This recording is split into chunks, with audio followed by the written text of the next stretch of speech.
Okay, now the next question is still from Kumagaw. Now that you are champs, what would you do differently in terms of your career plans? May nagbago ba sa career plans nyo? Kasi, uy, champion kami, nanalo kami. Parang, or dahil sa mga na-discover nyo about yourselves, sa magagawa ninyo, may nagbago ba sa inyong career plans?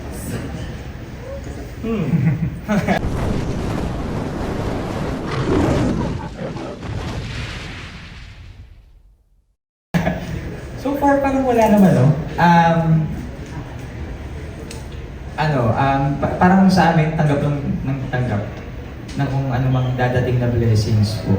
And ayun na nga po, may dumating po na blessing na paparating na concert po namin. Yes, let's talk about that. Sige, dahil na-bring up mo na, tell us about your Ayun upcoming po, concert. magkakaroon po pala kami ng concert ni Mariel sa May 29 po.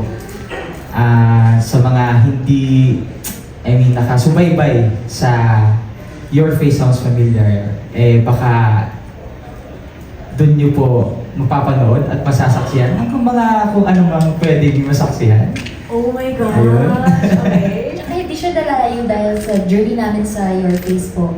Kaya siya naging Jamiel Sings the Icons. Sings the Icons. So, kung nasubaybayan nila yung journey namin sa Your Face, baka may ma-expect sila na, hala, di ko pa rin sabayin. Pero baka ma-expect nila na gagayahin pa rin namin or may gagawin kaming mga hindi namin ginawa nung journey namin sa Your Face. So, sana po makapunta kayo. May 29. May 29, okay. So kung wala naman nag-iba sa career plans, meron na lang bang, I guess, mas na-solidify? Like, after nyong nakita kung gaano kayong minahal ng mga tao as a duo sa Your Face Sounds Familiar, parang mas tumibay ba ang Jamiel na, ito talaga nasa tamang career path ako?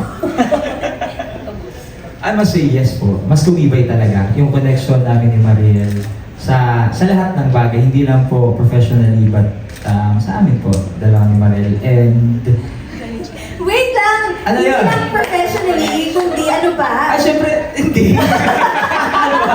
Yung connection namin ni Mariel, of course. Kasi yun yung importante kasi talaga. Paano kayo mag-work kung hindi kayo okay. Diba? Nang tao ka, trabaho mo. So, ay siya. Ang dami nagulat sa sinabi mo. Hindi naman.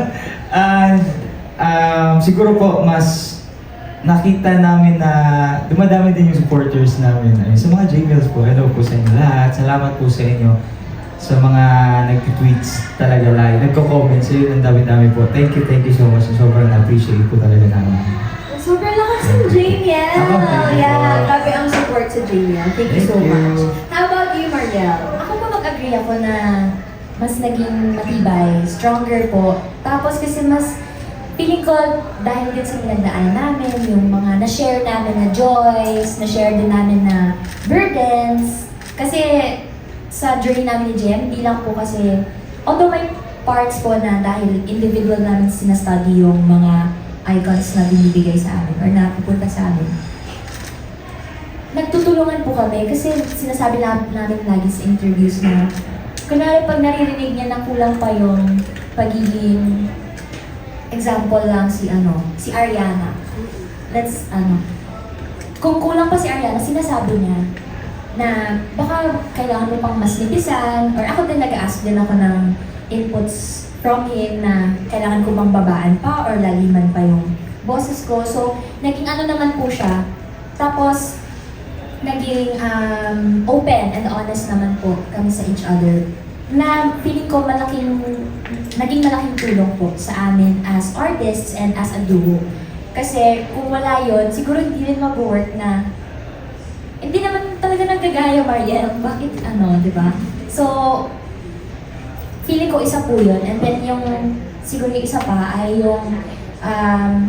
yung bond na dahil lagi kami magkasama. So, mas naging po siya, mas naging tight yung bond na bukod dun sa honest kami, tapos ang dami namin pinag-usapan na chismis. Ayun. Siyempre, iba rin talaga yung pinagdaanan niyo, may shared experiences niya kayo together. So, iba yung impact nun sa inyo. Tsaka ang ganda na na-mention mo na mas open and mas honest kayo ngayon. Kasi kung ibang tao yung magsabi sa inyo, hindi kayo sure ano ba yung intention ng tao na to sa akin, baka hindi mabuti. Pero pag sa inyo nang galing, alam niyo sa ikabubuti ng performance nyo, so maniniwala talaga kayo. May maaasahan kayong totoong comment and totoong feedback. No? Yeah. So thank you for that.